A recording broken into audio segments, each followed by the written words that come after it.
오늘 이 아침 우리가 함께 묵상할 말씀은 아모스서 8장 11절에서 14절 말씀입니다.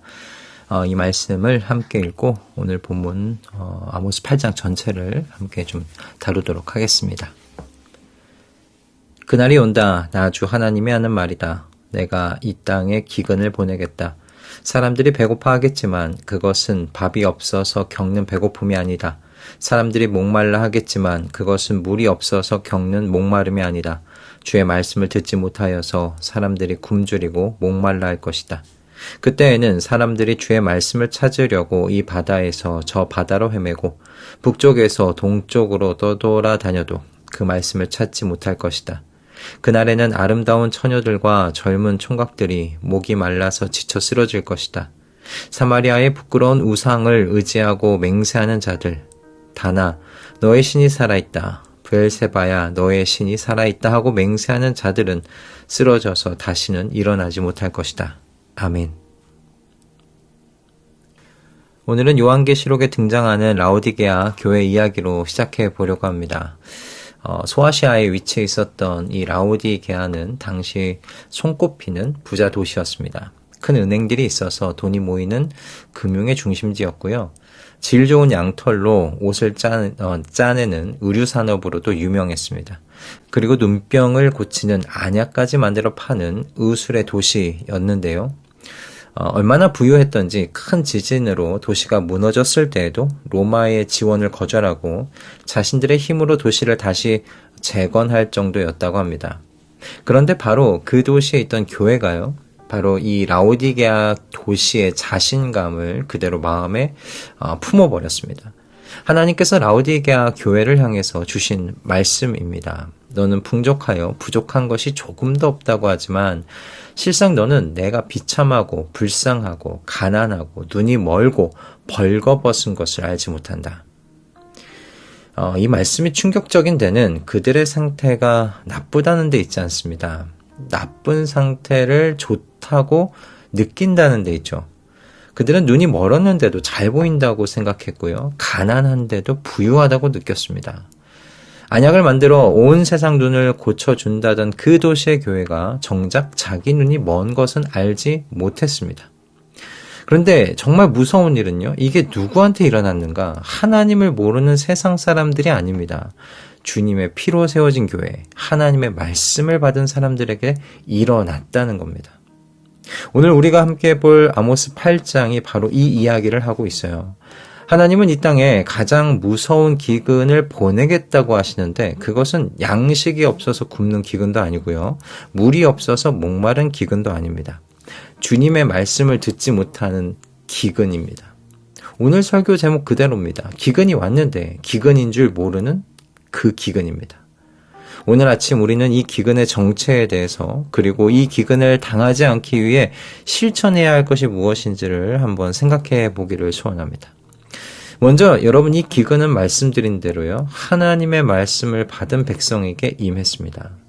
아모스 8장은 한 광주리 그림에서부터 시작해요. 보니 여름과일 한 광주리가 있었다. 여름이 끝날 무렵 완전히 익어서 광주리에 담긴 과일입니다. 그런데 하나님께서 이것을 보여주시고 이렇게 말씀하세요. 나의 백성 이스라엘이 끝장났다. 히브리 말로 여름 과일을 카이츠라고 하는데요. 끝을 뜻하는 캐치와 소리가 거의 똑같습니다. 그러니까 잘 익은 과일은 여러분 어때요? 더 이상 자라지 않잖아요. 잘 익은 과일의 운명은요, 수확되거나 나중에 썩거나 둘 중에 하나입니다. 그러니까 번영의 절정에 다다른 이스라엘에게 그 절정이 곧 끝의 시작이라는 바로 그 비유였던 거죠. 그 끝의 내용이 11절에 나옵니다. 그날이 온다. 나 주 하나님이 하는 말이다. 내가 이 땅에 기근을 보내겠다. 사람들이 배고파하겠지만 그것은 밥이 없어서 겪는 배고픔이 아니다. 사람들이 목말라 하겠지만 그것은 물이 없어서 겪는 목마름이 아니다. 주의 말씀을 듣지 못하여서 사람들이 굶주리고 목말라 할 것이다. 그런데 이 기근이 누구에게 임해요? 하나님을 알지 못하는 이방 나라가 아니잖아요. 성소를 가득 채우고 절기를 지키고 예배를 드리던 바로 그 언약 백성들에게 임하는 겁니다. 말씀을 한 번도 못 들어본 사람이 아니에요. 늘 말씀 곁에서 살아왔던 사람들에게 임하는 겁니다. 여러분, 바로 이 사람들이 말씀을 빼앗기는 거예요. 그것이 이 말씀의 첫 번째 무서움입니다. 자, 그런데 더 끔찍한 게 뭐예요? 기근이 왔는데, 기근인 줄 모른다는 데 있습니다. 배가 고픈데 배고픈 줄을 몰라요. 목이 마른데 목마른 줄을 몰라요. 여러분 생각해보면 마치 나병과 같지 않습니까? 나병의 가장 무서운 점이 뭐예요? 병 자체도 무섭긴 하지만 아픔을 느끼는 신경이 망가진다는 데 있잖아요. 상처가 나도 아프질 않아요. 불에 데어도 모릅니다. 그래서 살이 썩어가도 알아차리지를 못해요. 영적인 기근도 똑같이 찾아옵니다. 말씀이 없는데 그 공허함을 느끼는 감각이 마비되어 버린 거예요. 사도 바울은 이런 사람들을 두고 원어로 고통을 느끼기를 멈춘 자들이라고 말했습니다. 한때는 느꼈지만 이제는 더 이상 느끼지를 못하는 상태가 돼버렸다는 거예요. 어쩌다 이 지경에 이르렀을까? 본문이 단서를 하나 줘요. 같은 장 5절에서요. 여러분, 장사하던 사람들은 이렇게 중얼거립니다. 기껏 한다는 말이 초하루 축제가 언제 지나서 우리가 곡식을 팔 수 있을까? 안식일이 언제 지나서 우리가 밀을 낼 수 있을까? 되는 줄이고 추는 느리면서 가짜 저울로 속이자. 지금 몸은 예배의 자리에 앉아 있는데요. 마음이 온통 어디에 가 있어요? 장터에 가 있습니다. 이 예배가 언제 끝나나? 빨리 끝나야 지금 내 일을 좀 하지. 지금 그런 마음들입니다. 그렇게 안식일이 끝나기만 기다리던 사람들에게 하나님께서 이제 말씀이 끝나는 심판을 주세요. 그래서 12절은 이렇게 이야기합니다. 그때에는 사람들이 주의 말씀을 찾으려고 이 바다에서 저 바다로 헤매고 북쪽에서 동쪽으로 떠돌아다녀도 그 말씀을 찾지 못할 것이다. 그런데 여러분 한번 생각해 보십시오. 말씀이 없는 공허함을 느끼는 그 감각이 마비된 사람들이 주님의 말씀을 제대로나 찾을 수 있을까요? 도대체 이들이 찾아 헤맸던 주님의 말씀은 뭘까요? 그럼 본문 끝자락을 보십시오. 14절을 보시면 이들이 찾아간 곳이 어디입니까? 사마리아의 그 부끄러운 우상입니다. 단과 브엘세바의 길을 찾아갔다고 되어 있습니다. 그곳에서 그들의 신이 살아있다고 말하고 있는 그들의 모습입니다. 즉 이들은 살아계신 하나님의 말씀을 찾은 게 아니고요. 자신들이 듣고 싶어 하는 말을 해주는 바로 그 신을 찾아 나섰던 겁니다. 그래서 여기서 우리 스스로에게 물어봐야 돼요. 내가 정말 두려워하는 게 뭔가 하고요. 대개의 사람들이 정말 두려워하는 건 굶주리고 목마른 바로 그 가난함입니다. 실제로 먹을 것이 떨어지고 마실 물이 없는 건 무서운 일이죠. 그러나 여러분, 하나님의 백성에게 가장 두려운 것은 그것이 아니어야 합니다. 우리에게 가장 두려운 것은 하나님과의 교제가 끊어지는 것 아닐까요? 말씀이 들리지 않는다는 건 여러분 하나님과의 대화가 끊긴다는 뜻이잖아요. 아버지와 자녀의 사이가 막힌다는 뜻이잖아요. 바로 이것을 두려워해야 하지 않을까요? 여러분 예수님을 한번 생각해 보세요. 하나님의 아들이신 예수님도요. 십자가의 고통을 두려워하셨습니다. 겟세마네에서 이 잔을 내게서 옮겨 주시옵소서 하고 땀이 핏방울같이 되도록 기도하셨잖아요. 그러나 여러분 주님이 십자가 위에서 가장 고통스럽게 부르짖은 것은 채찍도 못도 아니었습니다. 나의 하나님 어찌하여 나를 버리셨나이까. 아버지와의 단절이었죠. 그것이 예수 그리스도에게 가장 큰 고통이셨어요.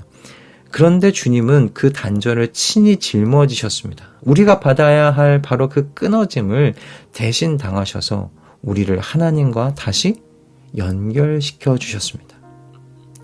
그래서 우리는 이제 버려진 자가 아니라 하나님께 입양된 자녀고 새롭게 지음받은 새 사람들이 되지 않았습니까? 여러분 그렇다면 입양된 자녀가 새롭게 지음받은 사람이 세상 사람들과 똑같은 것을 두려워하면서 살아서야 되겠습니까? 우리가 두려워해야 할 것은 굶주림이 아니라 그 교제가 끊어지는 것, 바로 그것이 되어야 할 줄로 믿습니다. 그런데 여러분 저희가 감사할 것은 지금이요 아직 오늘이라는 겁니다. 히브리서 말씀이 이렇게 이야기합니다. 오늘 너희가 그의 음성을 듣거든 너희 마음을 완고하게 하지 말라. 아모스가 말한 그날은 말씀이 거두어진 날이지만 우리가 사는 지금은요 아직 말씀이 들리는 오늘인 줄로 믿습니다. 그러니 이 아침에 여러분 말씀이 들린다는 것 자체가 얼마나 큰 은혜입니까? 이 은혜의 음성을 사모하시는 우리 모든 가족분들 다 되실 수 있기를 주님의 이름으로 축복합니다. 말씀을 정리하겠습니다. 라오디게아 교회를 향해서 주님은 절망적인 진단만 내리고 끝내지 않으셨어요. 바로 다음에 이렇게 말씀하셨죠. 볼지어다 내가 문 밖에 서서 두드리노니 누구든지 내 음성을 듣고 문을 열면 내가 그에게로 들어가 그와 더불어 먹고 그는 나와 더불어 먹으리라. 여기에 말씀의 기근, 곧 먹지 못하는 그 굶주림의 해답이 나와 있습니다. 주님을 향해 문을 열면 되는 겁니다. 주님의 통치를 받아들이는 것이고요. 그 주님과 이제 한 상에 마주 앉아 더불어 먹고 마시는 삶으로 나아가겠다는 결단입니다. 여러분, 주님은 오늘도 지금도 문 밖에 서서 두드리고 계십니다. 우리에게 음성을 들려주고 계십니다. 여러분, 굶주림과 목마름을 두려워하는 그 세상의 자리에 머물지 맙시다. 오히려 주님의 음성이 끊어질까를 두려워하면서 오늘 들려지는 말씀에 마음의 문을 여시는 우리가 되십시다. 그래서 기근에 빠지고도 기근인 줄 모르는 자리가 아니라 주님과 더불어 먹고 마시는 풍성한 교제 가운데 살아가는 그런 복된 하루하루를 누리는 가족 모두가 되시기를 주님의 이름으로 축복합니다. 할렐루야. 기도하겠습니다. 주님, 오늘 아침에도 저희에게 말씀을 들려주시니 감사합니다. 가장 무서운 기근이 양식의 그 기근이 아니라 주님의 말씀을 듣지 못하는 기근임을, 그리고 그 기근에 빠지고도 깨닫지 못하는 무감각임을 알게 해주셔서 감사합니다. 예배가 끝나기만을 기다리던 그 마음이 저희 안에 있지는 않은지 살펴주시옵소서. 세상이 두려워하는 굶주림과 목마름이 아니라 주님과의 교제가 끊어지는 것을 가장 두려워하는 하나님의 자녀들 되게 하여 주시옵소서. 십자가에서 아버지와의 단절을 친히 지시고 저희를 자녀 삼아 주신 주님, 지금도 문 밖에 서서 두드리시는 그 음성에 오늘 마음의 문을 열게 하여 주시옵소서. 그리고 들려지는 말씀을 사모하면서 주님과 더불어 먹고 마시는 교제 가운데 살아가도록 인도하여 주시옵소서. 예수 그리스도의 이름으로 기도드립니다. 아멘.